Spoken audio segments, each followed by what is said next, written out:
आइए गायत्री मंत्र के साथ में आज के विषय का हम लोग शुभारंभ करें।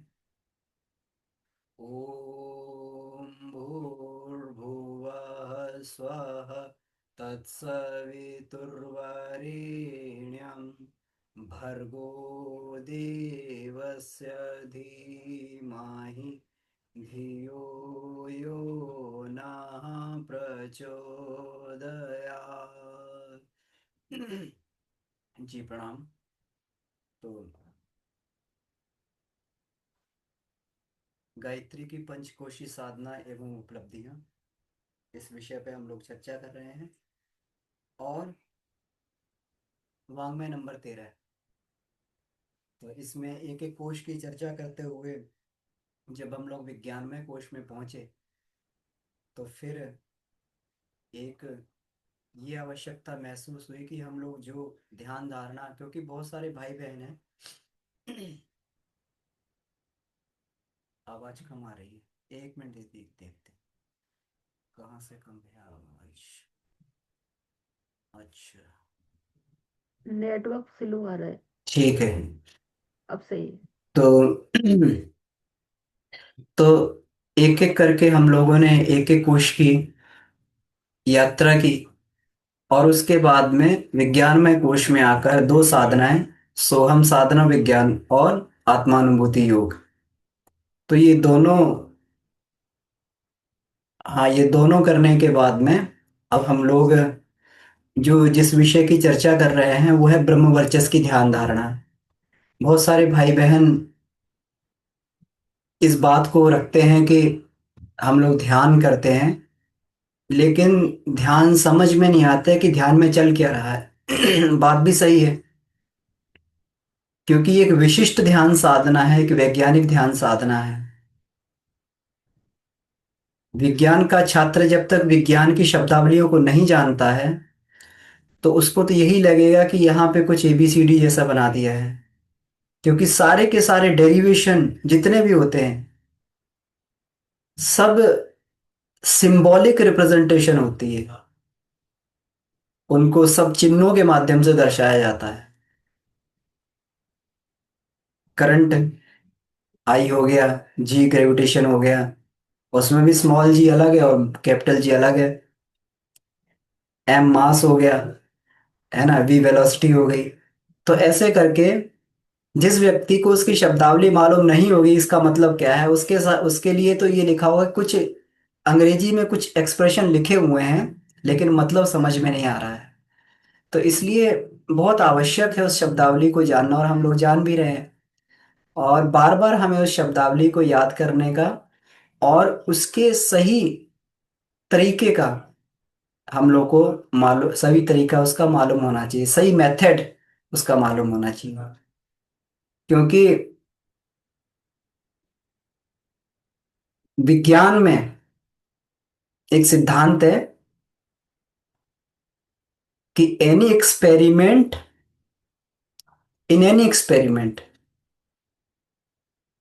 that is performed in controlled environment, so whatever input is given, output will always be same। अगर किसी परीक्षण को, वैज्ञानिक परीक्षण को कंट्रोल्ड एनवायरनमेंट में किया जा रहा है तो जो भी उसमें इनपुट दिया जाएगा उसका आउटपुट हमेशा बराबर निकलेगा, सेम निकलेगा। इसी तथ्य की कसौटी पर सारे के सारे हमारे भौतिक विज्ञान के सिद्धांत काम करते हैं।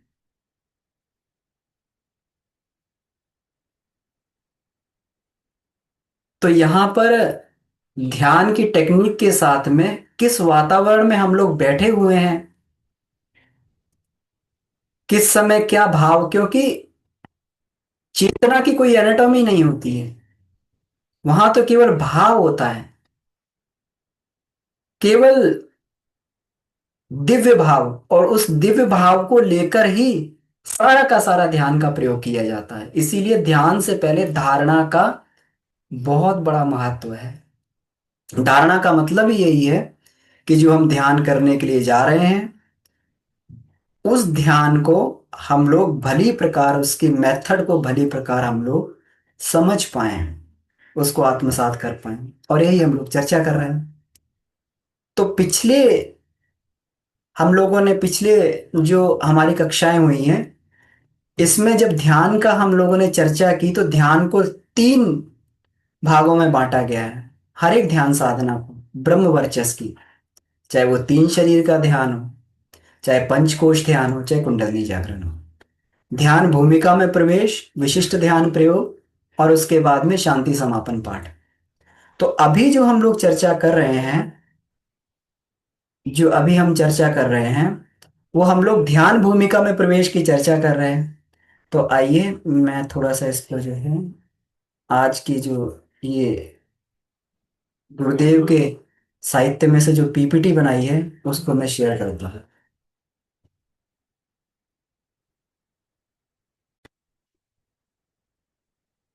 हाँ,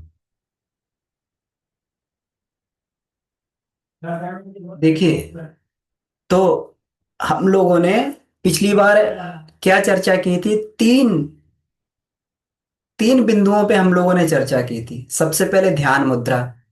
अब ध्यान मुद्रा में हम लोगों ने चर्चा की थी कि ध्यान मुद्रा में कैसे बैठना चाहिए, है ना? जिसके लिए हम लोग कमर सीधी, दोनों हाथ गोदी में, आंखें बंद, स्थिर शरीर, शांत चित्त, ध्यान मुद्रा। और इसके लिए पिछली बार हम लोगों ने वातावरण की भी चर्चा की थी कि वातावरण कैसा होना चाहिए। इसके लिए यह भी चर्चा की थी कि आसन स्थिर रहना चाहिए, बार बार पैर इधर उधर नहीं हिलाना चाहिए, और इतनी स्थिरता आ जाए कि शरीर में केवल धड़कन ही धड़कन सुनाई दे। शरीर में होने वाली हर एक संवेदना को हम लोग नाद साधना में जब लोग उतरते हैं तो शरीर के ही अंदर होने वाले हम लोग ध्वनियों का श्रवण करने का प्रयास करते हैं, उस पर मन को टिकाते हैं। इतना शांत ध्यान मुद्रा में दिव्य वातावरण की चर्चा की थी कि जहां पर भी बैठे उस दिव्य वातावरण का भाव करें कि हम गंगा की गोद में ही बैठे हुए हैं, हिमालय की छाया में बैठे हुए हैं। ये सप्तऋषियों का तप स्थान है। एक आध बार शांति कुंज तो हम लोग गए ही होंगे, तो उसका जो है फिगर बनाकर उसको अपने मन में उसको सेव कर लें, और जब भी बैठे हैं तो वहीं पर उसी का भाव करें। भले ही वो जो है गायत्री मंदिर के सामने वाला साधना कक्ष हो, या फिर देवात्मा हिमालय का वो हो कक्ष, या फिर जो है हमारा जो सत्संग हॉल है, कहीं पर भी हम बैठे हों, चाहे सर सदर प्रखर प्रज्ञा है, कहीं पर भी बैठे हों, हम लोग ये मान के चलें कि उस सिद्ध तीर्थ में हम लोग बैठे हैं। उस सिद्ध तीर्थ में भौतिक रूप से जाकर तो जो लाभ मिलता मिलता है, उससे भी अधिक लाभ मिलता है कि अगर उस वातावरण को इमेजिन करके, उस वातावरण को अगर हम इमेजिन करके और अपने स्थान पर उसको करें, तो और भी अधिक प्रभावकारी है, क्योंकि सारा का सारा खेल मन का ही है। अगर उस वातावरण में बैठ के हमारा मन उस वातावरण के महत्व को नहीं समझ पा रहा है, तो फिर वहां पर रहकर ध्यान करना भी हमारा बहुत अधिक प्रभावकारी नहीं होगा। लेकिन विश्व के किसी कोने पे भी बैठे हुए अगर हम उस वातावरण की दिव्यता को महसूस करके, अनुभव करके, और ध्यान साधना में लगे हुए हैं, तो उस वातावरण का भाव हमें निश्चित लाभ मिलेगा। फिर इसके बाद में हम लोगों ने तीसरे तथ्य पर चर्चा की थी, जो गंगा यमुना का संगम। अब इसमें हम लोगों ने चर्चा की थी कि ये एकाकी प्रयोग नहीं है, ये प्रयोग दो का प्रयोग है। दो का प्रयोग ऐसे है कि साधक का भाव, दिव्य दर्शन का भाव जो है वो गंगा है, और जो गुरु की, परमात्मा की ईश्वरीय शक्ति है जो इस ध्यान साधना के अंतर्गत काम कर, इस सिस्टम के अंतर्गत काम कर रही है, वो यमुना है। जब दोनों मिल जाते हैं, जब हम लोग ध्यान करते हैं, तो गुरुदेव एक बात कहते हैं, संगम गंगा यमुना का है, आत्म चेतना ब्रह्म चेतना का।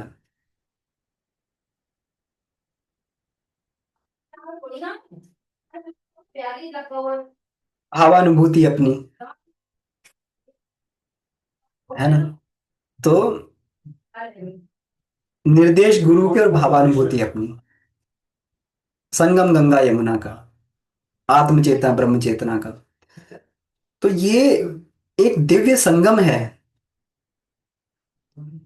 पिछली बार हम लोगों ने ये बात करी थी कि पूज्य गुरुदेव ने स्वयं इस बात को कहा है कि ये उन लोगों के लिए, उन संस्कारवान आत्माओं को और तेजी से उनके लक्ष्य की तरफ बढ़ाने के लिए एक व्यवस्था को स्थापित कर दिया गया है, ताकि उन्हें जल्दी ही उनके लक्ष्य तक पहुंचाया जा सके। किस लिए? किस लिए लक्ष्य तक पहुंचाया जा सके? उन्हें पूर्णता किस लिए दी दी जा सके? क्योंकि उस स्तर के व्यक्तित्वों की आवश्यकता है कि जो युग निर्माण जैसे महती कार्य को संपन्न कर सकें। इसलिए 10 साल का ही कोर्स रखा, नहीं तो जीवन लोगों के जन्म जन्मांतर निकल जाते हैं। जन्म जन्म मुनि यतन कराए, अंत राम मुख निकसत नहीं। जन्म जन्मांतर निकल जाते हैं, लेकिन क्योंकि ये आपातकाल का समय है, आपातकाल, इसलिए इस समय में पूरे सिस्टम को बदल दिया गया। नए नए सिस्टम, आपातकालीन सिस्टम स्थापित कर दिए गए हैं, ताकि जो काम जन्म जन्मांतरों में होने थे वो 10 वर्ष में उसको पूरा कर दिया, 10 वर्ष से भी पहले पूरा कर दिया जाए। इसलिए हम लोग जो इसमें ये पढ़ रहे हैं, लोक सेवियों को दिशा बोध, उसमें गुरुदेव ये बताते कि दो काम तो हर एक व्यक्ति को करना है। न्यूनतम 3 माला का जप, न्यूनतम अपने अस्तित्व को बचाने के लिए, न्यूनतम। फिर इसके बाद अगर ये करना है तो कम से कम 1000 मंत्र तो जप करना ही चाहिए, है ना। 1 घंटा तो कम से कम बनता है उपासना करना। हम बच्चे थे तब एक रोटी खाते थे, आज आज बूढ़े हो गए तो एक रोटी थोड़ी खाते हैं, बड़े हो गए तो 4 रोटी खाने लगे। तो 4 गुना तो खुराक बढ़नी चाहिए थी, है ना। और उस खुराक को घटा के जो है एक रोटी या आधी रोटी ही कर दें। भाई साहब, हमने दीक्षा ली थी तब तो बहुत बढ़िया 3 माला जप करते थे, आज कितना करते हैं? जैसे तैसे कहीं एक आध माला हो जाती चलते फिरते में। तो इसलिए जो है गायत्री मंत्र से उपासना, न्यूनतम 3 माला, और सविता की ध्यान धारणा को चलाते रहना चाहिए। ये मिनिमम, बेयर मिनिमम ये बताया गया है। इसको लोक सेवा में उतरना है, नहीं तो शक्ति का जो अपना सोर्स है वो खत्म हो जाएगा। एक एक जो ये जुड़ा हुआ है अपने ईश्वर से, अपनी ये जुड़ी हुई, ये खत्म हो जाएगी, दिशा निर्देश बंद हो जाएगा, व्यक्ति कुछ का कुछ कर बैठेगा। तो ये सिस्टम को इसलिए बनाया गया ताकि बहुत जल्दी से जो भी साधक इस समर में उतरना चाहते हैं, क्योंकि ये बहुत, इसमें जैसे होता है ना कि सबसे उच्चतम ट्रेनिंग उसमें क्या होती है, कमांडो की ट्रेनिंग होती है, जिसमें ये भी कह दिया जाता है कि भाई तुम्हारी मृत्यु भी हो गई तो जब सब जगह सब लोग फेल हो जाते हैं, सारी आर्मी जो है, उस समय कमांडोज को उतारा जाता है कि नहीं अब आपकी आवश्यकता है, क्योंकि आप जो है आपकी आपको विशिष्ट ट्रेनिंग दी गई। तो गुरुदेव ऐसे ही 10,000 कमांडो चाहते थे, कमांडो स्तर के, जो ये करते हैं कि इस ट्रेनिंग के दौरान मेरी मृत्यु भी हो जाएगी तो मुझे कोई अफसोस नहीं है, मृत्यु नहीं होने वाली है ना। लेकिन फिर भी जो है ये स्थिति वही है, करने और मरने की ही स्थिति है। तो इसलिए जो है इस सिस्टम को बनाया गया। तो गंगा यमुना का संगम का भी हम लोग को ध्यान करना चाहिए कि कोई ईश्वरी चेतना हमें घेरे हुए है, हमारे चक्रों में बलात् वहां पर घुसकर जो है उनको एक्टिवेट कर रही है, उनको जागृत कर रही है, परिष्कृत कर रही है। आज हम लोग जिस बिंदुओं पे चर्चा करने के लिए जा रहे हैं, भाव समाधि, भाव समाधि और दिव्य दर्शन, है ना। तो भाव समाधि में गुरुदेव बोलते हैं वासना शांत, तृष्णा शांत, अहंता शांत, उद्विग्नता शांत। फिर दिव्य दर्शन, है ना। दिव्य दर्शन में फिर ये जो है प्रातः काल सूर्य की बात गुरुदेव करते हैं, पूर्व दिशा, स्वर्णिम सूर्योदय, स्वर्णिम सूर्य सविता, गायत्री का प्राण सविता। फिर इसके बाद सविता के गुण बताते हैं। सविता इष्ट लक्ष्य उपास्य, सविता प्रकाश ज्ञान प्रज्ञा, सविता अग्नि ऊर्जा ब्रह्म शक्ति, सविता ब्रह्म सविता वर्चस, सविता ब्रह्म वर्चस, सविता उपास्य ब्रह्म वर्चस उपास्य।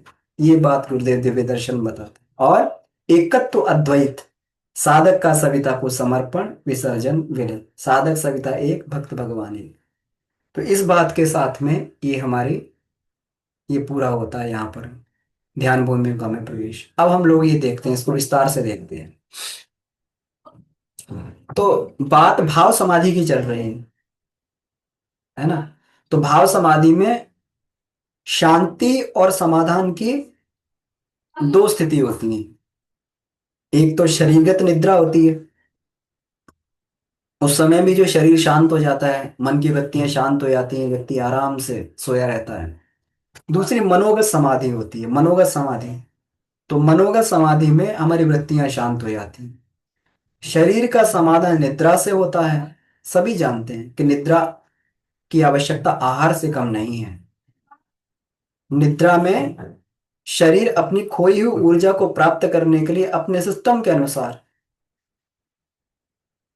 फिर उस ब्रह्मांडी ऊर्जा को ग्रहण करता है। अब वो जैसे भी करता हो, जो भी ईश्वर ने सिस्टम बनाया, लेकिन बात तो सही है कि 6 घंटे की नींद कम से कम सबको लेना अति अनिवार्य है, क्योंकि उससे हमारे शरीर का पोषण होता है। अब इसमें एक बात ये कही गई है कि योग निद्रा का अर्थ है शरीर की उद्विग्नता, तनाव की स्थिति को संकल्प के सहारे हटा दिया जाए। सामान्य निद्रा में तो हम लोग सोते हैं, सपने इत्यादि आते रहते हैं, और हो सकता है कि सपने में तनाव वाले सपने आ जाएं, उद्विग्नता वाले सपने आ जाएं। यह स्थिति गहरी निद्रा में ही, अब उस समय नहीं हो सकता, लेकिन जब ये योग निद्रा का अभ्यास किया जाता है अपनी संकल्प के सहारे, कि मन शांत, शरीर शांत, है ना। हम लोग जब योग निद्रा में जाते हैं तो पैर की उंगलियां शांत, ये उंगली शांत, वो उंगली शांत, है ना। छोटी उंगली शांत, बड़ी उंगली शांत, मध्यमा शांत, तर्जनी शांत, एक एक को शांत करते चले जाते हैं। हाथ शांत, कलाई शांत, निचली भुजा शांत, कोहनी शांत, है ना, ऊपरी भुजा शांत, कंधा शांत। फिर इधर दाई भुजा की तरफ आ गए, दाई भुजा को शांत किया। फिर जो है इधर आ गए, पैरों की तरफ आ गए। तो ऐसे ऐसे करके एक एक अंग को निर्देश दिया जाता है कि आप शांत हो जाओ। इससे शांत होता है।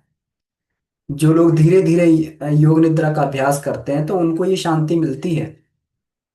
सामान्य रूप से व्यक्ति को गहरी निद्रा में जाने में समय लगता है, लेकिन कभी कभी जो है योग निद्रा का अभ्यास करते हुए देखा गया है व्यक्ति तुरंत जो है एकदम डीप स्लीप में चला जाता है, विद इन 5 मिनट्स। कभी कभी हम लोग ध्यान इसका, ये योग निद्रा का प्रैक्टिकल करवाते हैं, तो देखते हैं कि बहुत सारे लोग 5 मिनट में ही बिल्कुल एकदम डीप उसमें स्टेट में चले जाते हैं। तो उन्हें जाके उनके स्थान पे उठाना पड़ता है जाके। तो ये जो है, ये गहरी निद्रा में ही ये प्राप्त होती है स्थिति, योग निद्रा वाली जो स्थिति होती है। तो शिथिलीकरण मुद्रा, शवासन, शरीर को निश्चेष्ट होने के संकल्प द्वारा इसे प्राप्त किया जा सकता है। इस संकल्प तंद्रा को योग निद्रा कहते हैं, है ना। इस संकल्प तंद्रा को योग निद्रा कहते हैं।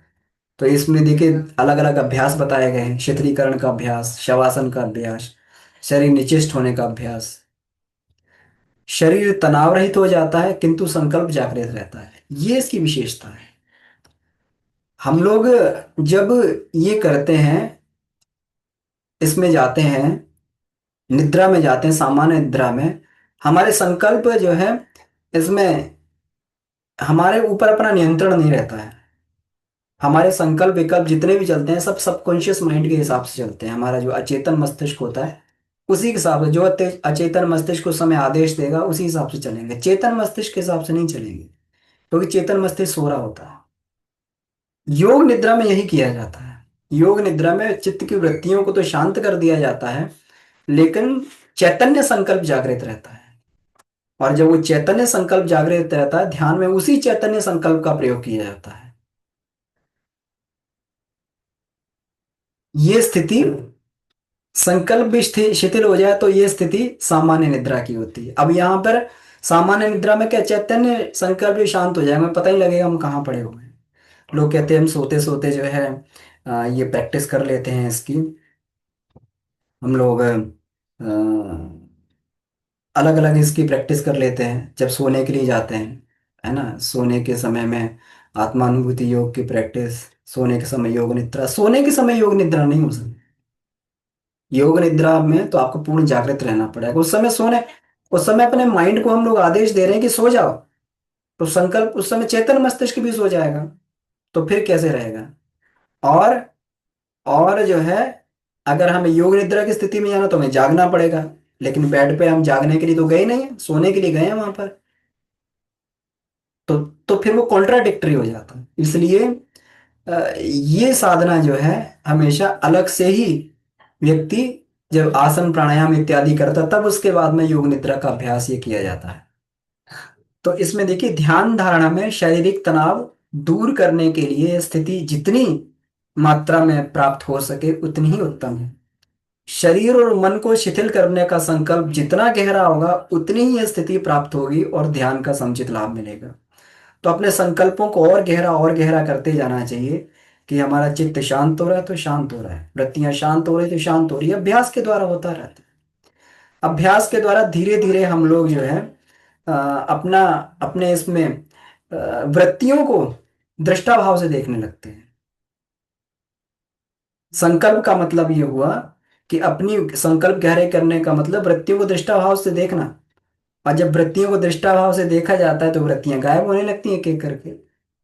कल अंकुर भैया क्लास में बता रहे थे कि ये जो है, जब डबल स्लिट एक्सपेरिमेंट किया गया तो जो क्वांटम मैकेनिक्स, जो क्वांटम पार्टिकल्स थे, तो जब उन पर उनको पास किया गया और वहां पे ऑब्जर्वर रख दिया गया तो ऑब्जर्वर की स्थिति में वो गायब होने लगे धीरे धीरे, है ना, क्योंकि मूल में तो सबके प्राण चेतना ही है। वो प्राणी अर्ध चैतन्य तत्व है, जिसको डुअल, अपन डुअल बोलते हैं, particle is dual in nature. और उसी को जो अर्ध चैतन्य तत्व प्राण बोलते हैं, जो जो चेतन भी है और जो है ये भी है, जड़ भी है, अर्ध चैतन्य है। तो इस तरीके से जब हमारा संकल्प, हम लोग किसी चीज को देखते हैं, ऑब्जर्वर बन जाते हैं, दृष्टा भाव में आते हैं, संकल्प करते हैं, तो धीरे धीरे मन शांत होने लगता है। क्योंकि उस समय ये रहता है कि हमें, और इसके पीछे भी एक विज्ञान काम करता है कि जब हम संकल्प करके बैठे हुए हैं तो हमें मालूम है, हम किसी भी, कोई भी विचार हमें खींचकर उस आयाम में नहीं ले जाएगा। हमें मालूम है ये विचार हमारे लायक नहीं है अभी, क्योंकि हम उसको बड़ी ही इससे देख रहे हैं, उस विचार को, थॉट को दृष्टा भाव से देख रहे हैं। हमें मालूम है ये विचार अभी इस ध्यान के लायक तो नहीं है ये विचार। ऑफिस में जाके ये काम करना है, अच्छा ये प्रॉब्लम इस लॉजिक से सॉल्व होगी, हाँ बढ़िया है, तो कम से कम लॉजिक लगाने में तो नहीं जाएंगे, हम दृष्टा भाव से देख रहे हैं, देख के उसको निकाल देंगे, अभी के लिए नहीं है, बढ़िया है बाद में सोचेंगे, लेकिन अभी के लिए नहीं है, निकल जाएगा वो थॉट। धीरे धीरे ऐसे करके थॉट शांत हो जाएंगे। नहीं तो एक ही थॉट व्यक्ति को इतनी गहराई में ले जाता है कि उसको 15 मिनट बाद पता लगता है, अरे मैं क्या कर रहा था, मैं क्या सोच रहा हूँ। व्यक्ति खुद ही पता नहीं लगता कि इतना गहरा किसी थॉट में चला जाता है। ऐसा ही है संसार, बिल्कुल ऐसा ही बनाया गया है। तो इसलिए मानसिक समाधान की शांति, शांति, स्थिरता, संतुलन को समत्व, साम्य, स्थित प्रज्ञता एवं समाधि कहते हैं, है ना। स्थित प्रज्ञता वाली बात आ गई यहाँ पर। यह स्थिति प्राप्त होने पर उसमें साधना के बीजांकुर भली प्रकार जमने और परिपुष्ट होने लगते हैं। यहीं पर फिर जो है साधना के बीज पुष्पित पल्लवित होते हैं। ध्यान में ही जाकर हमारे साधना के बीज, अच्छाइयों के बीज उपजते हैं। हम लोग उपासना करते हैं तो उपासना में हम लोग यही करते हैं, जब ध्यान करते हैं तो उपासना में यही काम करते हैं कि वो जो, जिस भाव को हम लेकर बैठे हुए हैं, उस भाव को, उन, धीरे धीरे उन सद्गुणों को अपने अंदर, उनकी भूमि तैयार करके उनको ध्यान में जाकर उपजाने लगते हैं। और धीरे धीरे जब उपजने लगते हैं, है ना, जब तक ये बीज में रहता है, वो इसमें जमीन में रहता, तब तक तो बीज नहीं दिखाई देता है। लेकिन जैसे फूट के बाहर आता है, उसका पेड़ निकलता है, हाँ ये सद्गुण उपजने लगा, ये अब परिलक्षित होने लगा है। कहाँ से हुआ? उसी से हुआ, यहीं से, साधना से, ध्यान से, और इससे, उपासना से। तो भाव क्षेत्र को, मानसिक क्षेत्र को उत्तेजित, उद्विग्न, अस्त व्यस्त एवं भ्रष्ट करने वाली कुछ थोड़ी सी ही दुष्प्रवृत्तियां, थोड़ी सी, ज्यादा नहीं है, ज्यादा से परेशान नहीं होना हमें, थोड़ी सी हैं, उन्हें यदि संयत किया जा सके तो मस्तिष्क दूरदर्शिता एवं विवेकशीलता से भरी पूरी स्थिति में रहा जा सकता है। उनको संयत कर लिया जाए तो अत्यंत हानि पहुंचाने वाली चार प्रमुख वृत्तियां हैं। ज्यादा की हमें ये नहीं करना है, चार ही केवल गुरुदेव ने बताया है। वासना, वासना मतलब चिपकाव। वासना हमारे स्थूल शरीर में होती है, इंद्रियों से, स्थूल इंद्रियों से जो चिपकाव होता है संसार के पदार्थों का, उसको वासना कहा जाता है ना। तृष्णा, तृष्णा हमारे इसमें होती है, स्थूल सूक्ष्म शरीर में तृष्णा होती है, जो हा होती है किसी चीज को प्राप्त करने की।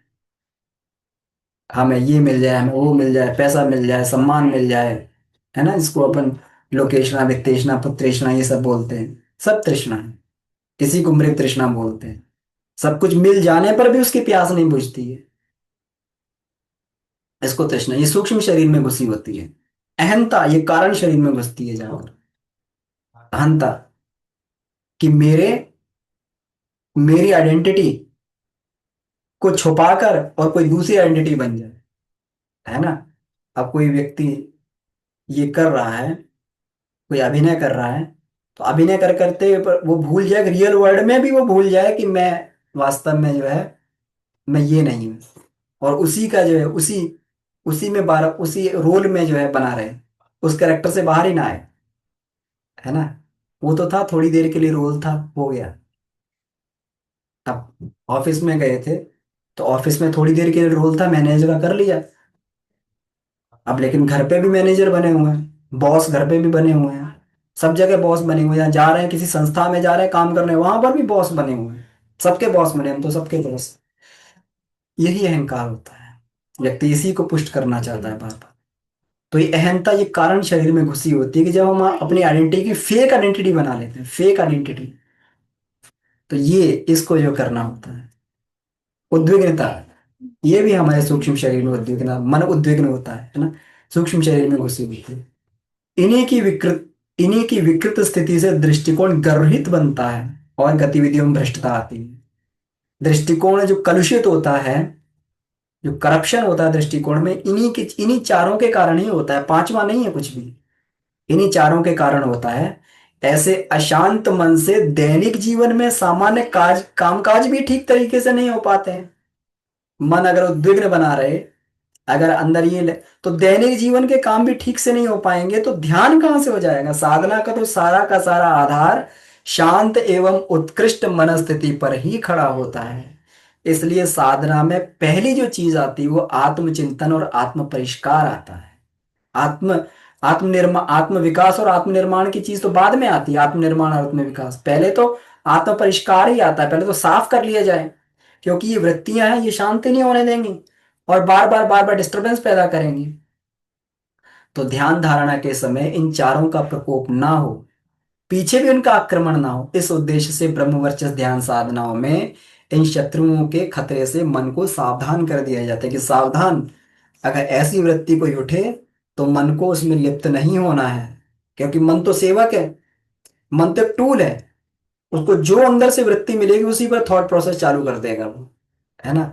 तो मन को सावधान कर दिया जाता है। मन के ऊपर भी जो है एक फिर प्रज्ञा बुद्धि का अंकुश लगा दिया जाता है कि मन को भी समझ में ना आए तो तुम इसको जो है झाड़ लगाओ, फिर बुद्धि को कमांड दे दी जाती है, तुम इसको झाड़ लगाओ। इसी को प्रज्ञा बुद्धि कहते हैं, स्थित प्रज्ञता बोलते हैं। तो ये मन को सावधान कर दिया जाता है कि जैसे इनका प्रकोप आए, तुम्हें तो कम से कम लिप्त नहीं होना है, क्योंकि वृत्तियां हैं अंदर उठती रहेंगी। इनके प्रकोप से बचाए रहने वाली शांत शालीनता का आवाहन किया जाता है। संकल्पित लक्ष्मण रेखा, एक संकल्प की लक्ष्मण रेखा चारों तरफ खींच दी जाती है। यदि सुस्थिर बनी रहे तो चित्त में समाधि जैसा समाधान मिलता है ना, कि चारों तरफ अपने एक लक्ष्मण रेखा खींच दिया है। कभी भी अगर समय मिले तो आप प्रत्याहार धारणा ध्यान और समाधि, ये वाली एक पतली सी पुस्तक है, उसमें उसमें पढ़ के देखिए प्रत्याहार में गुरुदेव ने क्या लिखा, कि हम एक गोले में बंद हो गए हैं और ये जितनी सारी वृत्तियां सब बाहर है, ये प्रवेश ही नहीं कर पा रही हैं। हम एक सुरक्षा चक्र में बंद हो गए हैं। तो साधक को ये करना पड़ता है, संकल्पित लक्ष्मण रेखा कह लें, चाहे सुरक्षा उसको चक्र कह लें, कि सुरक्षा चक्र को भेद कर कोई भी इसमें वासनात्मक वृत्ति या कोई भी इसमें जो है तृष्णा अहंता किसी प्रकार का भी ये हमें आकर डिस्टर्ब नहीं कर सकता है। अनुभव करें कि दिव्य संगम से जागृत दिव्य उल्लास की लहर सारे शरीर एवं मनस्थिति में तीव्रता से प्रवाहित हो रही है। अंधकार आदि विकार उसकी ठोकर से धुएं कालीमा के रूप में बाहर निकल रहे हैं, है ना। जैसे ही एक दिव्य संगम हो रहा है, दिव्य संगम जैसे ही परमात्मा चेतना हमें चारों तरफ से आकर घेर रही है ना, तो एक दिव्य उल्लास की लहरें उठ रही हैं। और ये सारा का सारा उसी तरीके से सब कुछ गायब हो रहा है, जैसे सुबह की ओस पर धूप पड़ती तो ओस गायब हो जाती है। तो इसी तरीके से ये सब कुछ सूखता जा रहा है।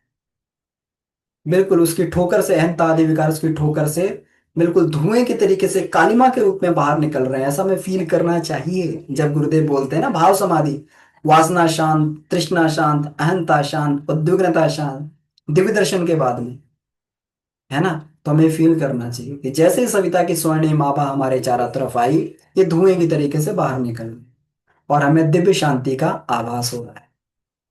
इसके बाद में ये भाव समाधि वाली बात हुई, अब इसके बाद में दिव्य दर्शन की बात आती है।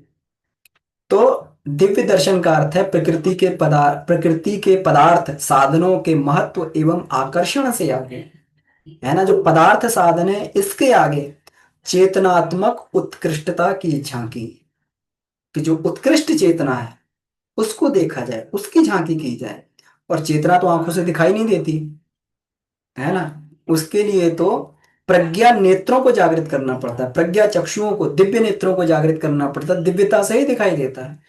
गुरुदेव ध्यान में बार बार बोलते हैं कि विज्ञानमय कोश में दीप्ति, दीप्ति श्रद्धा भक्ति, दीप्ति दिव्य दृष्टि, इसी को दिव्य दृष्टि बोलता है। ईश्वर तो चारों तरफ है, ईश्वर हर जगह है, सर्वत्र व्याप्त है।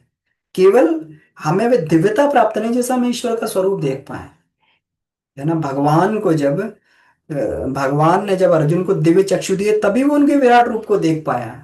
तब तक वो समझ भी नहीं पा रहा था कि जो भी हो रहा है ईश्वर से हो रहा है। उसको लग रहा था कि ये करूंगा तो मैं करूंगा, भाई उसके अंदर मैं भरा हुआ था। लेकिन जैसे ही ये कहा कि दिव्यम ददामि ते चक्षु, तू मेरे दिव्य चक्षु लिए और देख, ये तू नहीं कर रहा है, मैं कर रहा हूं, और ये हो चुका है पहले। सारी की सारी घटनाएं सूक्ष्म में घटित हो जाती हैं। तो इसलिए ये दिव्यता की झांकी दिव्य दर्शन के द्वारा ही की जाती है। आंख तो केवल जड़ पदार्थ को देख पाती, आत्मा और उसका परीक्षित स्वरूप परमात्मा भी चेतन है, इसलिए उन्हें इंद्रियों से नहीं देखा जाता, मात्र भावानुभूति की जाती है। रामकृष्ण परमहंस जो माता काली का दर्शन किया करते थे, ये उनकी भावानुभूति की चरम सीमा थी,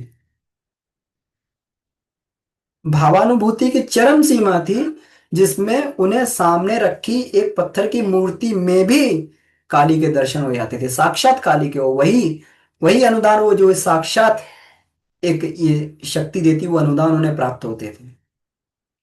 आगे कितनी सुंदर लाइन लिखी गई है, सीमित आत्मा से असीम परमात्मा को स्पष्ट करने से जो अलौकिक अनुभूति होती है उसे ही दिव्य दर्शन कहा जाता है। सीमित आत्मा से असीम परमात्मा को स्पष्ट करने पर, असीम परमात्मा, अभी परमात्मा हमारे सामने अस्पष्ट है ना। जब स्पष्ट कर दें तो जो अलौकिक अनुभूति होगी उसे दिव्य दर्शन कहते हैं। इसी को आत्मदर्शन और ईश्वर दर्शन, ईश्वरीय साक्षात्कार कहते हैं। बार बार हम कहते हैं कि साक्षात्कार होगा तो कैसा दिखेगा, लाइट दिखेगी, ऐसा दिखेगा वैसा, ऐसा नहीं होता। जब व्यक्ति को सामने ही इस पूरी प्रकृति में ये समझ में आ जाए कि सारा का सारा जो है ये डिसिप्लिन ईश्वर के द्वारा चलाया जा रहा है, और भली भांति उसके दिमाग में ये बात टिक जाए, और भली भांति उसके दिमाग में टिक जाए कि ये मैं नहीं, ये मेरा शरीर नहीं, एक चेतना है। जब ये बात टिक जाए तो समझ लेना चाहिए कि आत्मदर्शन दिव्य दर्शन वाली बात आ गई, साक्षात्कार वाली बात आ गई। ज्ञान एवं मस्तिष्क की अनुभूतियों को जगाने के लिए दिव्यता के कुछ प्रतीक गढ़ने पड़ते हैं। अब देखिए ये है, इसको हमने पहले भी चर्चा की थी कि दिव्यता के कुछ प्रतीक गढ़ने पड़ते हैं, इन्हें ही देव कहा जाता है। और देवत्व का सर्वोत्तम प्रतीक सविता है। सविता, सविता का कलेवर सूर्य है। अब सविता की भावना कैसे करें हम लोग तो प्रतीक देख के, क्योंकि बचपन से हमें आदत है कि हम प्रतीक देख के ही सीखते रहे, प्रतीक देख के ही पढ़ते रहे। अगर क से कबूतर हमारे इसमें नहीं होता तो हम क नहीं पढ़ पाते, आज तक नहीं पढ़ पाते इसको। अगर वो सिंबल नहीं होता, उस सिंबल से ही हम लोग पढ़ पाए, उस चिन्ह से ही हम लोग पढ़ पाए। इसलिए हमारी बुद्धि जो है चिन्ह से ही प्रोग्राम्ड है। तो अब सविता को कैसे करें, किस तरीके का इमेजिन करें? तो सबसे बढ़िया इमेजिनेशन जो है वो जो है उगते हुए सूर्य का इमेजिनेशन जो है सविता के रूप में किया जा सकता है। क्यों किया जा सकता है, इसे गुरुदेव लिखते हैं, देखिए। सूर्य उदीयमान पिंड को, सविता तेजस्वी ब्रह्म है, और सूर्य क्या है, जो उदीयमान अग्नि पिंड है ना। प्रातःकालीन सूर्य स्वर्णिम सौम्य होता है, स्वर्णिम और सौम्य होता है प्रातःकालीन। आप सुबह की धूप में बैठ जाइए, देखिए कितनी सौम्य लगेगी आपको। फिर धीरे धीरे तीक्ष्ण होती रहती है, फिर बैठना मुश्किल पड़ जाता है। सुबह की बड़ी सौम्य, अमृत के तरीके से, ऐसा लगता है किसी कोई सोना बरसा रहा हमारे ऊपर, है ना। तो ये जो है, इसको स्वर्णिम सौम्य होता है। और और क्या है, और सोने पे कभी भी कोई कोई जो है कषाय कलमश नहीं चढ़ता है। सोना काला नहीं पड़ता कभी, हमेशा चमकता रहता है। बाकी धातुएं काली पड़ जाती हैं, सोना काला नहीं पड़ता है ना। इसीलिए सविता जहां पर भी रहता है वहां पर हमेशा, क्योंकि सविता वरेण्य है, वर्ण करने योग्य है, वहां पर कभी निकृष्टता नहीं आ सकती जहां पर सविता रहेगा। बिल्कुल सोने की तरीके से, इसलिए इसी प्रकार स्वर्ण गुण है सोने में। इसीलिए उनकी तुलना प्रातःकालीन सूर्य से की जाती है। इन स्वर्ण विशेषताओं के कारण स्वर्णिम कांति वाले प्रातःकालीन सूर्य को सविता का प्रतीक माना गया है। ध्यान धारणा के लिए वही सर्वोत्तम है। इसीलिए और भी चित्र गुरुदेव इसमें बता सकते थे, लेकिन सबसे सर्वोत्तम जो है सविता परमात्मा का रूप इसी में है। सविता तो वैसे तो बहुत सारी चीजें सविता के अंदर है। नियमितता है, श्रम संलग्नता है, प्रकाश वितरण है, जीवन दान है, विकृति विनाश है ना, जागरण है, एकाकी विचरण है, मार्गदर्शन है। ये सारे के सारे हम लोग देखते हैं कि सविता सूर्य भगवान की उपस्थिति में सारे प्राप्त होते हैं। लेकिन कुछ सर्वोपरि जो विशेषता है वो है प्रकाश। प्रकाश का मतलब ज्ञान प्रज्ञा विवेक। और गर्मी, गर्मी का मतलब अग्नि ऊर्जा और शक्ति। अग्नि ऊर्जा और शक्ति, तो ये दो चीजें जो है इसमें सर्वोपरि विशेषता है। एक प्रकाश, दूसरा गर्मी, है ना। इन्हीं दो आधारों को जीवन लक्ष्य तक पहुंचाने वाली दो टांगे कहा है। जीवन लक्ष्य तक अगर पहुंचना है, इन दो को व्यक्ति पकड़ ले, कि मतलब ज्ञान को और शक्ति को, दो चीजों को पकड़ ले व्यक्ति जीवन लक्ष्य तक पहुंच जाएगा। ज्ञान को आत्मिक एवं बल को भौतिक शक्ति कहा गया है। ज्ञान को ब्रह्म और शक्ति को वर्चस्व कहते हैं। कितना सुंदर गुरुदेव ने ब्रह्म वर्चस्व शब्द का ही परिभाषा दी है। ज्ञान को ब्रह्म, ब्रह्म और शक्ति को वर्चस्व कहते हैं। इन दोनों के समन्वय को ही ब्रह्म वर्चस्व कहते हैं। तो सविता क्या है, जहां पर ज्ञान भी है और शक्ति भी है, दोनों ही। ज्ञान अगर सविता है तो शक्ति गायत्री है। इसीलिए गायत्री और सविता का समन्वय है, गायत्री और सावित्री का समन्वय है। सावित्री और गायत्री एक ही शक्ति धारा के जो दो नाम है, तो सविता और सावित्री, इसी को ब्रह्म वर्चस्व कहा जाता है। तो अगर सविता ब्रह्म है तो सावित्री वर्चस्व है। तो सर्वतोमुखी प्रगति के लिए दोनों ही सामर्थ्यों को उपार्जित करना पड़ता है। उपार्जित करना पड़ता है, ये ऐसे नहीं मिलती। उपार्जित ज्ञान का अर्जन करना पड़ता है। अर्जन तप आता है 12 तपों में, ज्ञान का अर्जन करना पड़ता है। कितना कठिन होता है देखिए। आप जो है अपना समय ये करके जो है, लोग संडे का लोग एंजॉय करते हैं, बढ़िया बढ़िया खाते हैं इस समय में, बढ़िया बढ़िया जो है उस समय टीवी के सामने बैठ के बढ़िया बढ़िया सीरियल चल रहे होते हैं, कहीं कुछ चल रहा है, कहीं कुछ चल रहा है, एकदम बढ़िया से। आप सुबह से उठ जाते हैं, सुबह 5 बजे वो क्लास को अटेंड करते हैं बाबूजी के साथ में, फिर जो है इधर ये चलता है, ध्यान में बैठे हैं, और फिर जो है ये वाली क्लास को। तो कितना इतना आसान नहीं होता है ज्ञान अर्जन। तो ज्ञान अर्जन ये किया जाता है। तो सर्वतोमुखी प्रगति के लिए दोनों ही सामर्थ्यों को उपार्जित करना पड़ता है। सविता उपासना में इन दोनों ही उपलब्धियों के लिए प्रयत्नशील रहने का संकेत है। मतलब केवल मंत्र जप से बात नहीं बनेगी। मंत्र जप से तो अपेक्षित प्रेरणा और ये सामर्थ्य शक्ति आत्मबल हमें मिलता जाएगा, लेकिन प्रयास भी, प्रयत्नशील भी रहना है ज्ञानार्जन के लिए। पढ़ना है तो पढ़ना है, स्वाध्याय करना है तो करना है, और अपनी शक्ति को बचाना है तो बचाना है ना। मिलती तो बहुत है लेकिन बच नहीं पाती है, असंयम के छिद्रों में से होकर शक्ति निकल जाती है। तो शक्तिवान बनना है तो उसके लिए कोई बहुत ज्यादा साधनाओं की आवश्यकता नहीं है। वो तो आत्मा का सहज गुण है, शक्ति तो आत्मा का सहज गुण है। लेकिन हम लोग बचा नहीं पाते हैं। बचाना उस शक्ति को संयमित करके, जो गुरुदेव ने संयमों का अभ्यास बताया है, इंद्रिय संयम, अर्थ संयम, समय संयम, विचार संयम, तो उन सारी की सारी शक्तियों को ये करके और बचाकर जब व्यक्ति ये करता है तो शक्तिशाली बनता है ना। तो ये वाली बात ये कही गई है कि सविता उपासना का मतलब इन दोनों उपलब्धियों के लिए व्यक्ति को प्रयत्नशील रहना चाहिए। मतलब थ्योरी का मतलब गायत्री मंत्र का, जब प्रैक्टिकल होगा मतलब अब इनको प्रैक्टिकल भी अपने क्रिया योगों के माध्यम से करते रहना है। सूर्यदेव को इष्ट मानने का अर्थ है विभूतियों को उपलब्ध करने का लक्ष्य निर्धारित करना, है ना। जो उसमें विभूतियां उपलब्ध हैं उनको प्राप्त करने का लक्ष्य निर्धारित कर, टारगेट बना लिया जाए कि इतना, इतना कम से कम इतना ज्ञान तो हमें होना चाहिए। कम से कम गायत्री महाविज्ञान का ज्ञान तो होना चाहिए, है ना। कम से कम ये पुस्तक का स्वाध्याय तो होना चाहिए, ये गुरुदेव क्या बता रहे हैं इसका तो होना चाहिए, इतना तो कम से कम ये भी टारगेट हमें बनाना चाहिए, है ना। इनकी उपासना आराधना करना, उपासना आराधना अर्थात आकांक्षा और चेष्टा। ज्ञान से हमारे बहुत सारे हमारे भ्रम नष्ट हो जाते हैं। जब हमने गायत्री महाविज्ञान पढ़ना प्रारंभ किया, ये भी एक अवस्था की बात है कि अगर किसी को आइंस्टाइन मैकेनिक्स पढ़नी है तो उसको इंटर तक मेहनत करनी पड़ेगी, फिजिक्स पढ़नी पड़ेगी इंटर तक, तब जाके ग्रेजुएशन में आइंस्टाइन मैकेनिक्स उसको पढ़ाई जाएगी। गायत्री महाविज्ञान पढ़ना है तो कम से कम जो है एक साधना का स्तर तो बनाना ही पड़ेगा। उसके बाद में एक स्तर बन जाएगा तो फिर वो, नहीं तो फिर अपने अपने जो है सीनियर से पढ़ा जाए, है ना। तो जब ये पढ़ी पुस्तक तब ये लगा कि ये तो एक साधक के, एक मेरे जीवन की यात्रा है, इसमें मुझे पता लग रहा है कि मैं कहाँ पे खड़ा हूँ। एक साधक के जीवन की यात्रा है कि अभी कितना बाकी हो, कितना लक्ष्य तय किया और कितना बाकी है, कहाँ पे गड़बड़ियां हो रही है। साधक की जीवन की यात्रा है, तो इसलिए ज्ञानार्जन जरूरी है। तो ब्रह्म वर्चस्व की ध्यान धारणा में सविता की झांकी दिव्य नेत्रों से की जाती है ना। दिव्य नेत्र, नेत्र बंद करके और भ्रुकुटी मध्य में जब ध्यान किया जाता है, साथ ही उसकी सत्ता को, विशेषता समूह को जीवन का लक्ष्य एवं इष्ट माना जाता है।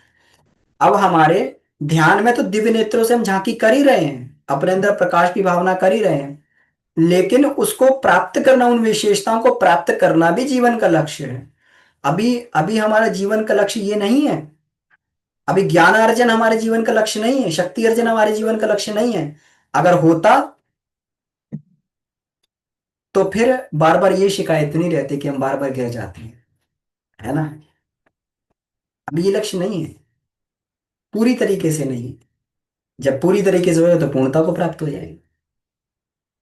अभी लक्ष्य हमारे बहुत सारे हैं, इतना पैसा कमाना है, इतना ये करना है, इतनी समाज में प्रतिष्ठा होनी चाहिए, ये गाड़ी खरीदनी है, इतना घर खरीदना है, इतना बैंक डिपॉजिट करना है, इतना ये करना है, इतना इतना जो अमुक अमुक करना है, इतनी पार्टी में जाना है, इतने इससे करना है, इतनी जगह घूमना है, बहुत सारे लक्ष्य हैं जीवन के।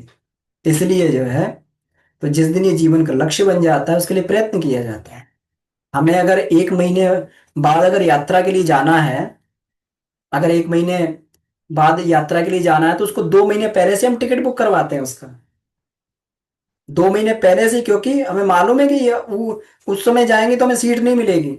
इतना तत्पर हो जाते हैं हम लोग, पहले से रिजर्वेशन करवाना पड़ता है। तो इतनी तत्परता जब हमारे अंदर आएगी कि भाई किसी तरीके से ये ये इतनी ये ये किसी तरीके से मिस ना हो जाए, जब इतनी तत्परता, स्वामी रामकृष्ण परमहंस कहा करते थे विवेकानंद से कि बेटा भगवान बड़े सहज है, इतना सहज तो कुछ हो ही नहीं सकता, इतनी प्रेजेंस किसी की नहीं है इस सृष्टि में जितनी भगवान की है।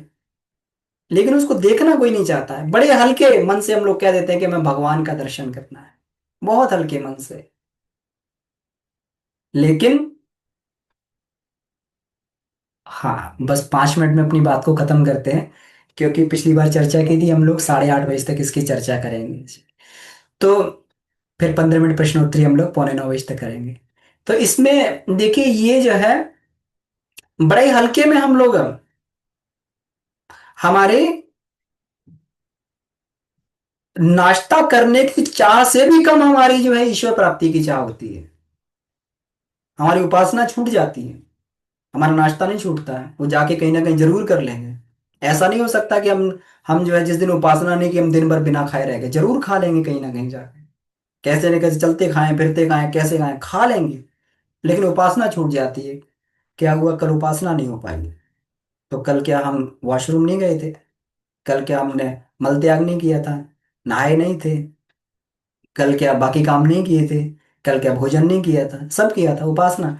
क्योंकि ईश्वर हमारी सबसे लोएस्ट प्रायोरिटी में है, सबसे लोएस्ट। कुछ समय बच आता है जैसे तैसे करके, तो हम लोग अपने मन को बहलाने के लिए कुछ कर लेते हैं, प्रायोरिटी में नहीं है। जिस दिन प्राथमिकता में आ जाएगा उस दिन बात बन जाएगी। तो लक्ष्य बना के चलना पड़ता है कि हमें प्राप्त करना है तो करना है इतना समय। गुरुदेव ने 2 घंटे का समय मांगा, और वो 2 घंटे के समय का भी अतिक्रमण हो जाता है। 2 घंटे के समय का भी अतिक्रमण हो जाता है। किसी दिन समय मिलता तो कर लेते हैं और नहीं मिलता तो नहीं करते हैं, फिर देखेंगे उसको, अतिक्रमण हो जाता है। तो इसलिए लक्ष्य बना के चलना पड़ता है, टारगेट। अगर कोई व्यक्ति 2 घंटा भी सिंसियरिटी से इसमें लगाता है, अपनी आत्म साधना में लगाता है, सुबह कितना समय लगता है? हम लोग सुबह 5 बजे से बैठते हैं, 7:30 तक 2.5 घंटे का समय होता है, लेकिन 2.5 घंटे में के समय में हम लोग समझ सकते हैं कि कितना जबरदस्त स्तर का जो पावर का डोज होता है। जप भी हो गया, ध्यान भी हो गया, और उसमें जो है ये भी हो गया। अब ध्यान धारणा को समझ रहे हैं ना, एक एक क्रिया योग को हम लोग समझ रहे हैं कि ये कितनी बड़ी ये क्रिया है ध्यान साधना। फिर यज्ञ भी हो जाता है, और फिर हमारा जो है आसन प्राणायाम भी हो जाता है। कितना बड़ा पावर डोज हम लोग को मिल जाता है, और पूरा दिन मिलता है। इसलिए लक्ष्य बना के चलना पड़ता है, प्रायोरिटी इसमें निर्धारित करनी पड़ती है। प्रायोरिटी अगर बन जाएगी फिर नहीं छूटेगा। सविता का दिव्य नेत्रों से दर्शन करने की प्रक्रिया के पीछे इन्हीं आधारों का समावेश होता है। तो साथ ही सन्निहित विभूतियों को उपास्य आराध्य घोषित करते हुए उस प्रयास में संलग्न होने का साहस संजोया जाता है। साहस, बहुत साहस चाहिए। व्यक्ति संकल्प करने से घबराता है कि मैं सुबह जो ब्रह्म मुहूर्त में नहीं सोऊंगा, घबराता है। अगर ऐसे संकल्प कर लिए, पता लगे रात में देर से सोए और सुबह जल्दी उठ गए, तो सारा दिन भर नींद आएगी, ऑफिस में काम नहीं होगा, और ये होगा वो होगा, तमाम जो उसके अंदर जो है ये करने, अरे संकल्प मत करो। उठ तो जाएंगे, संकल्प मत करो। साहस करना पड़ता है, नहीं मुझे उठना ही उठना है, मुझे करना ही करना है, कैसी भी हो जाए, एट एनी कॉस्ट, कुछ भी हो जाए, इतना साहस संजोना पड़ता है। इसलिए तब व्यक्ति जो है, इसलिए इसको क्षुरस्य धारा बोला है ना, छुरे की धार पे चलने के लिए वाली बात बोली है। इसके बाद गुरुदेव एकत्व अद्वैत वाली बात करते हैं, है ना। तो धीरे धीरे जब घनिष्ठता बनाते हुए एकता के स्तर पर पहुंचने की बात होती है, एकत्व वह स्थिति है जिसे ईश्वर प्राप्ति, बंधन मुक्ति आदि नामों से ये पुकारा जाता है। और वेदांत दर्शन में इसी स्थिति को अद्वैत कहा गया है। द्वैत मिट जाता है, द्वैत ऐसे नहीं मिट जाता है। द्वैत मिटाने के लिए व्यक्ति को अपनी इच्छा आकांक्षाओं को एक एक करके ही करना पड़ता है। माँ बाप कैसे जो संतान के आगे अपनी इच्छाओं को सेक्रीफाइस कर देते हैं। या संतान हो जाती है, पढ़ने लिखने वाली हो जाती है, सब हो जाती है, तो घूमने जाते थे, मॉल में जाते थे, है ना, पिक्चर देखने जाते थे, इधर उधर जाते थे, सैर सपाटा करने। सबसे पहले बजट रखा जाता है बच्चों की पढ़ाई का, इनकी इनके भविष्य बनाने का बजट जो सबसे पहले। इस बजट के बाद में कुछ बचेगा तो करेंगे, नहीं तो नहीं करेंगे।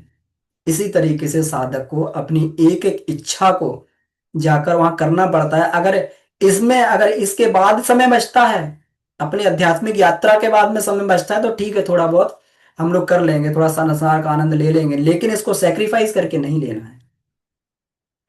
अ- सेवा के बाद में, आराधना के बाद में समय बच जाएगा तो ठीक है, अपने व्यक्तिगत रूप में अपना ये कर लेंगे, लेकिन इससे इससे इसका इसको अतिक्रमण करके नहीं करना है। ये एकत्व अद्वैत है। एकत्व अद्वैत का मतलब केवल ध्यान में बैठ के एकत्व अद्वैत नहीं हो पाता है। व्यक्ति को एकत्व अद्वैत की प्रैक्टिस पूरे अपने जीवन में करनी पड़ती है। एक एक इच्छा को व्यक्ति को रोकना पड़ता है। अरे मैंने ये अभक्ष्य खा लिया, तो मेरा जो है ये मुझे पाप की तरफ खींच के ले जाएगा। इसको मैंने खा लिया तो मेरी प्राण ऊर्जा को सुखा देगा। इसको मैंने खा लिया तो ये मेरे दिमाग में ये संचार कर देगा। अगर मैंने इसको देख लिया, या इसको पढ़ लिया, इसको सुन लिया, या वहां पर बैठ गया, तो मेरा मानसिक स्तर चौपट हो जाएगा। व्यक्ति को अपना जो है इस एक एक चीज का बड़ी सूक्ष्मता से गहन निरीक्षण करके उसको आगे बढ़ना पड़ता है, तब एकत्व द्वैत वाली स्थिति आती है। ऐसे ध्यान में बैठ के हम तो एकत्व और अद्वैत कर नहीं पाते, नहीं होता है।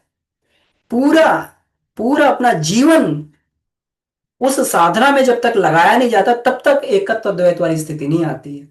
ए मालिक तेरी रजा रहे, तू ही तू रहे, ना मैं रहूं ना मेरी आरजू रहे, है ना।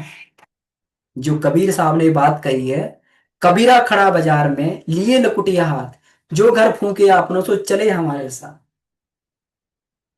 सबके घर वालों को शिकायत रही, जिन्होंने अध्यात्म का रास्ता चुना सबके घर वालों को शिकायत रही, सारे के सारे, आप हमें समय नहीं देते हैं। बच्चे अलग शिकायत, पति अलग शिकायत, पत्नी अलग शिकायत, सब आपके पास इसके लिए तो समय है, हमारे लिए समय ही नहीं है। सबके जीवन में शिकायत बनी रही। लेकिन इससे कम में बात नहीं बन पाती है कि ये ये करना, व्यक्ति को सामंजस्य से बैठा के चलना पड़ता है। कर्तव्य का पालन उधर भी होता रहे, कर्तव्य नहीं छूटना चाहिए, है ना। कभी कभी व्यक्ति भावावेश में आके कर्तव्य छोड़ देता है, कर्तव्य भी पूरे करने हैं। गृहस्थ धर्म में जो है संस्कार, संतान भी संस्कारवान होने चाहिए, और जिनको जिनसे हमें अपेक्षाएं हैं उनको भी पूरा करते हुए हमें आगे बढ़ना है ना। तो एकता की वह आकांक्षा पूर्ण होती है जिसके लिए गंगा रूपी आत्मा परमात्मा रूपी समुद्र से मिलने के लिए आतुरता से दौड़ती है, उद्विग्नता से दौड़ती है। आत्मा परमात्मा का मिलन जब अद्वैत स्थिति में बनता है, तो जीव को ब्रह्म रूप में, ब्रह्म को जीव रूप में देखा जा सकता है। और इसी को शास्त्राकारों ने सोहम शिवोहम अयमात्मा ब्रह्म तत्वमसि कहा है। अपनी इच्छाओं को, अपनी इच्छाओं को विलीन कर देना परमात्मा में। हम लोग देख सकते हैं, स्वामी, इसमें गुरु गोविंद सिंह का भी शहीदी दिवस इसमें मनाया जा रहा है। समझ सकते हैं, उनके परिवार में कौन बचा था जो सेक्रीफाइस करने के लिए रह गया था, है ना। माछीवाड़े के जंगलों में जाकर गीत गा रहे थे। सब कुछ खो जाने के बाद में भी मित्र प्यारे नु साडा हाल मुरीदां दा कहना। मुरीद का मतलब होता है समर्पित, और मित्र प्यारे कौन है? प्यारे परमात्मा, और मित्र को मेरा मेरी बात कह देना। और क्या कहना? सूल सुराही खंजर प्याला, बिंग कसाइयां दे सहना। ऐसी स्थिति में, ऐसी स्थिति में जब मेरी देश और संस्कृति में आग लगी हुई है, तो मेरे लिए सुराही का ठंडा जल भी शूल की तरीके का है। शूल सुराही, खंजर प्याला, और मेरे लिए जो ये प्याला है, अमृत का प्याला, ये खंजर की तरीके से है। जो रस का पान है ये खंजर की तरीके से, मेरे लिए सुविधाएं खंजर की तरीके से। बिंग कसाइयां दे सहना, कि जैसे कसाई जो है जब मारता है किसी को, ऊपर वो चलाता है, वो हथियार चलाता है, वैसा ही जैसे कसाई मार रहा है, वैसा ही मेरे लिए है। आनंद मग्न होकर गा रहे थे मित्र प्यारे नु। एकत्व तो ऐसे नहीं मिलता है, इतने कम सेक्रीफाइस के वो एकत्व तो नहीं मिलता है। उन्होंने उन्होंने एकत्व की परंपरा को स्थापित किया। स्वामी विवेकानंद को देख लीजिए, चाहे किसी को, गुरुदेव को देख लीजिए, एकत्व तो बिना इसके नहीं प्राप्त होता है। अद्वैत स्थिति को प्राप्त करने का एकमात्र उपाय समर्पण है ना। अब देखिए, इसमें बिल्कुल साफ साफ बता दिया है कि अपने निजी आकांक्षाएं त्यागता है और ईश्वरीय इच्छा को अपनी आकांक्षा मान लेता है। वासना तृष्णा अहंता में से एक की पूर्ति के लिए भी उद्विग्नता नहीं रहती। लोभ मोह में से कोई भी विचलित नहीं करता है। संकीर्ण स्वार्थपरता का स्थान उदात्त प्रमाद ग्रहण कर लेता है। अपने को बांसुरी मानकर वादक के होठों से चिपका लेता है। कठपुतली की तरह से अपने धागे बाजी कर उंगलियों के से जोड़ देता है। यही आत्मसमर्पण है।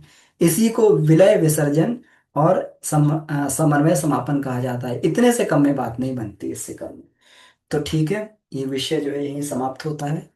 तो आइए इस पे हम लोग आगे चर्चा कर लेते हैं। जी, प्रश्नोत्तरी में आ जाते हैं। जी हाँ, अपने आप को अनम्यूट कर लें, हैंड रेस था बीच में।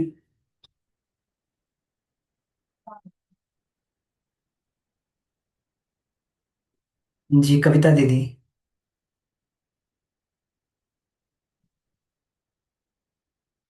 कविता दीदी कुछ कहना चाह रही हैं आप? हैंड रेस है आपका। अच्छा, ऐसा तो नहीं है, मैं भी देखता हूँ शेयरिंग का इसमें।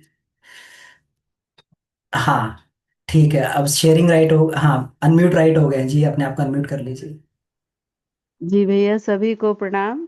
प्रणाम दीदी। अ, भैया आपका बहुत बहुत आभार। ध्यान धारणा की जो ध्यान भूमिका, एक एक पॉइंट पे आप प्रकाश डाल रहे हैं, इससे बहुत सुविधा हो रही है भैया, समझने में, करने में। और बहुत ही सुविधा हो रही है भैया, समझ में भी आ रहा है। एक चीज और जो बताया है, प्रकाश डाल दीजिए थोड़ा सा, कि वो जो गंगा जमुना का जो है भैया, वहां पर क्या बता रहे थे गुरुजी के बारे में और अपने बारे में, साधक और गुरुजी के बारे में, थोड़ा ये मिस कर गए भैया, ठीक से सुन संगम, नहीं पाए। हाँ संगम गंगा यमुना का हमें ये भाव करना है कि ईश्वरी चेतना ने हमें घेर लिया चारों तरफ से आके, है ना। और ईश्वरी चेतना हमारे कण कण में, रोम रोम में जाकर व्याप्त हो रही है। जब हम लोग ये कहते हैं सविता की शक्ति का प्रवेश, तो सविता की शक्ति को हम लोग ये मान लें, यमुना मान लें कि वो ईश्वरी शक्ति आ रही है ना, और हमारे अंदर प्रवेश कर रही है और हमारे अंदर घुल मिल रही है। इसी को गंगा और यमुना का संगम माने हम लोग, है ना। आत्म जी चेतना भैया। ब्रह्म चेतना का संगम। जी भैया, बहुत बहुत आभार भैया, समझ गए। यहाँ पर थोड़ा जी मिस्टेक हो रहा था। जी जी। प्रणाम भैया। जी प्रणाम दीदी।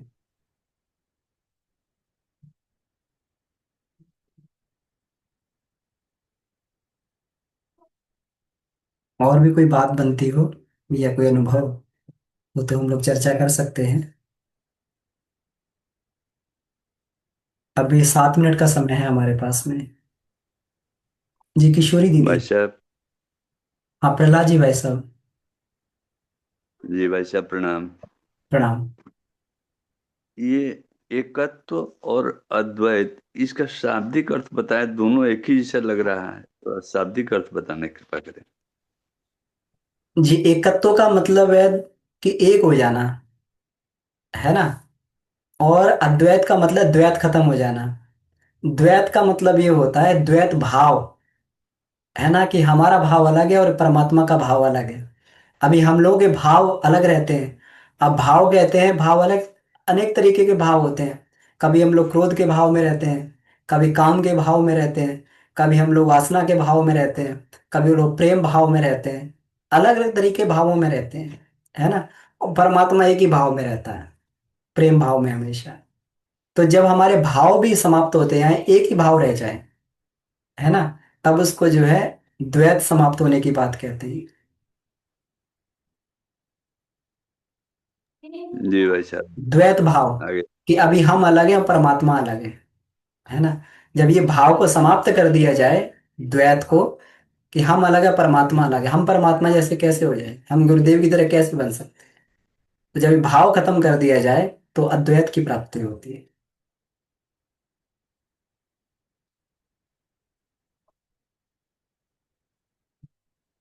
जी भाई साहब। जी किशोरी दीदी। प्रणाम भैया। दी प्रणाम। आपकी सौम्य बातें ऐसे कानों को लग रही है, इतनी प्रिय, इतनी मधुर कि कुछ कह नहीं सकते। मुझे लगता है यहाँ सभी को ऐसा ही हमेशा लगता है। और आपको बहुत बहुत धन्यवाद, गुरुदेव की वाणी सुनने को मिलती है आपके माध्यम से। और जैसे आपने कहा, ईश्वर प्राप्ति हमारे जीवन की मंजिल हो, है ना। इधर भटक रहे हैं, उधर भटक रहे हैं, हर जगह भटक रहे हैं। तो ईश्वर प्राप्ति और स्व को जानना दोनों अलग अलग है। इसको थोड़ा और क्लियर करें। एक ही है। दीदी दोनों एक ही है। स्व को जानना, ईश्वर प्राप्ति एक ही है। स्व को जानना मतलब अपने बारे में आत्मा को समझ जाना। और जब आत्मा को व्यक्ति समझ जाएगा तो परमात्मा को भी समझ जाएगा, क्योंकि आत्मा का विराट रूप ही परमात्मा है। जब हम लोग जो है बाजार में जाते हैं कोई सामान खरीदने, तो तो कहते हैं ये चावल क्या रेट है। तो क्या है कि थोड़े से चावल, 4-6 दाने चावल निकाल के उसमें से दुकान वाला हमें हमारे हाथ में पकड़ा देता कि देख लो ये, है ना। तो जब वो हम देख लेते हैं तो कहते हैं हाँ चावल बढ़िया है। इसका मतलब थोड़े से सैंपल से ही हम लोग समझ जाते हैं कि ये चावल किस तरीके का है। तो तो आत्मा भी जो है परमात्मा का ही प्रतीक है। तो जब आत्मा को हम लोग आत्मदर्शन कर लेंगे तो फिर तो परमात्मा भी हमें साफ साफ दिखाई देगा। तो स्व को जानना ही परमात्मा की तरफ बढ़ना है। और ऐसा प्रज्ञोपनिषद में भी कहा गया है दीदी, है ना, कि ब्रह्म दर्शन जो है अपने अंदर की, जो हमारी चेतना है, उसी का उसी का बोध करना ही यहाँ पे ब्रह्म दर्शन की बात कही गई है। जी, बिल्कुल यही चीज, यदि आज की पीढ़ी को ये कहा जाए कि तुम अपने आप को जानो, अपने स्व को जानने का प्रयास करो, तो बिल्कुल। वो ज्यादा ये होंगे, है ना, एक्साइटेड कि हाँ क्या, हुआ माई, है ना। हाँ बिल्कुल दीदी। और अगर स्व को जानेगा तो परमात्मा भी साफ दिखाई देगा फिर। बिल्कुल बिल्कुल। जी दीदी। जी जी। ये शाओमी से हैंड रेज है जी। जी जो भी भाई बहन हो। जी ये हैंड रेज है, अपने आप का अनम्यूट कर लीजिए कृपया।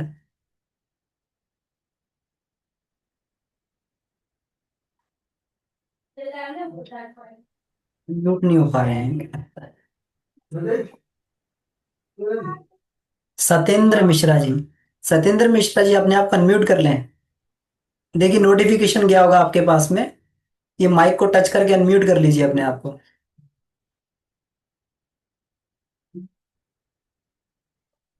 जी। हाँ सुनीता जी, आप अपने आप को अनम्यूट कर लीजिए। मुझे लगता है कोई टेक्निकल समस्या है। सुनीता जी का हैंड रेस था, क्या हुआ?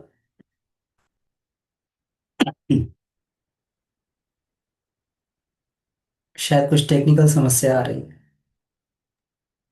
एक्चुअली चलिए। जी माइक।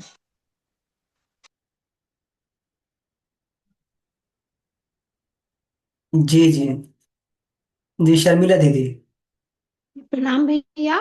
दी प्रणाम। आज का आपके आपके तो हर क्लास बहुत अच्छे होते हैं और हमें साधना में भी उसका बहुत अच्छा उसका हमें वो फायदा भी मिल रहा है। तो ये जो है ना, अद्वैत और द्वैत का भाव, ये लाना तो बहुत ही मुश्किल है, क्योंकि हम किसी के माँ हैं, किसी के ये है। तो अब मैं ये प्रैक्टिस में ला रही हूँ कि वो भी ईश्वर हैं, वो भी ईश्वर ही हैं।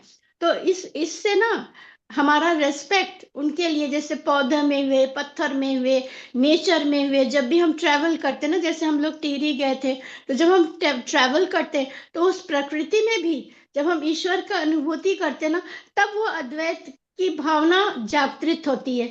तो यही मैं शेयर करना, ये सब होता है भैया, मैं शेयर करना यही चाहती थी कि ये यही भावना यही आती सही है, तरीका लेकिन है ना? क्षणिक आती है, क्षणिक आती है, फिर हम क्षणिक लोग इसलिए, धीरे जागृत धीरे जगत करके। में आ जाते हैं। बिल्कुल दीदी, धीरे हम्म। धीरे करके इसका अभ्यास करने से आएगी। कोई जी, भी चीज जो जैसे है हम लोग रुद्रप्रयाग में गए, तो वहां जो संगम थी, हम्म, उसको भी जब देखे ना, तो ये प्रकृति की जो लीला है, ईश्वर की जो लीला है, जब उसको हम लोग अंदर से अनुभूत करते हैं ना, तब वो एक अजीब सा आनंद, अलौकिक आनंद प्राप्त होती है भैया। इवन अभी जैसे मेरी नातनी है, बेटी बिल्कुल। है, रिश्तेदार है, पहले इस एंगल से हम नहीं देखते थे, लेकिन अब जब देखने लगे ना, तो उनके प्रति जब हम बात करते हैं, ये क्रोध नहीं आती है। हाँ, हो हम्म, सकता है उनसे गलती हो गई, कि हमारी गलती हो गई, तो इसको हम लोग बहुत एक एक्सपेंसिव व्यू पॉइंट से देखते हैं, तो क्रोध नहीं आती है, समझदारी से काम लेते हैं, तो रिश्ते अच्छे बनते हैं और बहुत अच्छा एक अनुभूति होती है भैया। ये आपको जी, शेयर करना चाहती थी, बहुत ये सुंदर। फायदा हमें मिला। हाँ जी ऐसे भैया, ही करना, धन्यवाद। अद्वैत की अनुभूति ऐसे ही होती है, सब में ईश्वर को देखा जाए सब जी। जगह, और फिर अपने अंदर वो ना किया जाए। जी हाँ, जैसे मैं सुबह उठती हूँ तो अपने जी अफर्मेशन में ये जी जरूर मैं बोलती हूँ कि जी जी आज जो हमने हमें जो नया जीवन मिला है, इसमें जो हम आपने हमें फिर एक और हमें चांस दिया, मौका दिया है कि हर चीज में आपको अनुभूत करने की, इसके लिए हम आपको अपनी नमन करते हैं। तो ये जी मेरे अफर्मेशन में हर दिन रहता है, फिर ये जी भाव दीदी, जागा है अंदर। धन्यवाद धन्यवाद, बिल्कुल जी सही कह रहे भैया, हैं जी। धन्यवाद। अमित भैया जी कुछ कहना चाह रहे हैं, क्योंकि समय बड़ा, हाँ, देखिए 1 मिनट फिर बढ़ गया आगे। ठीक है। जी जस्ट एक लाइन, एक पंचकोश जागरण को क्या ध्यान बोल सकते हैं? बिकॉज ध्यान की अभी भी बात हुई, और इससे पहले आत्मानुभूति, उसमें भी पहले शिथिलीकरण की प्रक्रिया है, मतलब सारे अंग अवयव को पहले शांत करते हैं, उसके बाद हम प्रवेश करते हैं। तो इस पॉइंट ऑफ व्यू से पंचकोश जागरण वो जागरण है, मतलब ध्यान नहीं बोल सकते उसको। ये ध्यान ही है भैया, ये पंचकोश जागरण का ध्यान ही तो है। जहां पर भी हम अपने मन को ले जा रहे हैं ना, कंसंट्रेट करने का प्रयास करें, वो सब ध्यान है ना? पुस्तक पढ़ते हुए भी ध्यान है, सड़क पार करते हुए भी ध्यान है, जहां पर भी हम अपने मन को एकाग्र करके हम अपनी वृत्ति को एकाग्र करें, वो सब ध्यान है भैया। तो इसलिए पंचकोश जागरण भी ध्यान है, इसलिए गुरुदेव ने इसका ठीक है। नाम पंचकोश जागरण ध्यान धारणा बोला है। जी ठीक है भैया, ठीक। जी। ठीक है। दीदी ने कहा कि स्व को कैसे जानना चाहिए, तो दीदी स्व को जानने का, ये अध्यात्म ही स्व को जानने का तरीका, हम लोग धीरे धीरे स्व को जान पाते हैं। हम लोग स्वाध्याय के माध्यम से, साधना के माध्यम से, सत्संग के माध्यम से स्व को जानते हैं धीरे धीरे करके। तो यही मार्ग है, इसी मार्ग से चल के धीरे धीरे स्व को जानना पड़ता है। तो ये स्व अध्याय, इसीलिए इसको स्व अध्याय बोलते हैं। ठीक है, बहुत बहुत आभार सभी का। आइए इसी के साथ आज की कक्षा को ही समाप्त करते हैं। इसी तरीके से गुरुदेव के बताए हुए मार्गदर्शन में हम लोग आगे बढ़ते रहेंगे, सभी लोग सम्मिलित प्रयास करते रहेंगे। बहुत बहुत आभार सभी का, आपका जुड़ने के लिए, समय देने के लिए। आइए इसी के साथ शांति पाठ करते हैं। ओम शांति शांति शांति। जी समाप्त। सभी भाई बहनों को प्रणाम, धन्यवाद। प्रणाम भैया, सभी को प्रणाम। जी।